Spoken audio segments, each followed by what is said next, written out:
Iyo igihugu kiguhamagaye uritaba, ukitaba uteganya ko watumwa gutabara. Nahamagawe ibwami nsabwa gukorera igihugu, ubwira ubwo butumwa butuma nguruka bwangu. Nahisemo igihugu nshyira impande iby'urukundo, sinzabiguhora nudashobora kubyumva. Sinari kwanga kwitaba itabaza ry'itabaro, kuko ubusugire bubuze twakwira imishwaro. Sinakwanze nabusa ndacyagukunda boku, gusa iminsi yahisemo ko ibyacu bibuku.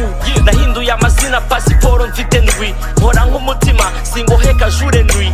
Ndamatwi n'amaso y'igihugu cyatubyaye, nta kwicuza na gucya amahitamo n'ayanjye. Nanze ko kubura kwanjye kwakubera iyobera, nsiga mesaje mu mizi y'igiti kipera.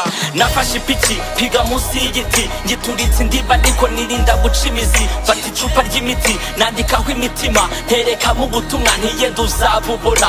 Nafashe ipiki piga munsi y'igiti, ngituritse indiba ariko nirinda guca imizi. Fata icupa ry'imiti nandikaho imitima, nterekamo ubutumwa ntiyenda uzabubona.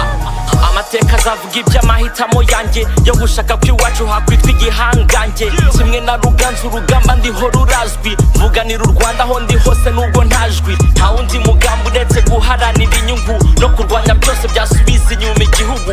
Iyo kiguhamagaye witaba uti karame, nta muntu wirengagiza ijwi ry'icyamubyaye. Ukima amaraso akanyobwa n'imbwa z'agasozi, ukima amaso waryama ntutora agatotsi. Mbere yo kuryama buri gihe mvuye gutafa, ndeba ifoto yawe nkagukumbura kakahava. Ndamatwi n'amaso y'igihugu cyatubyaye, nta kwicuza na gucya amahitamo n'ayanjye. Nanze ko kubura kwanjye kwakubera iyobera, nsiga mesaje mu mizi y'igiti kipera.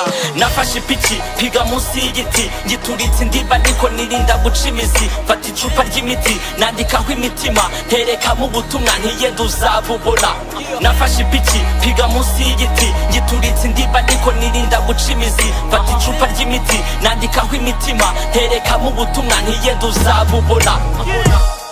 Rimwe twicaraga munsi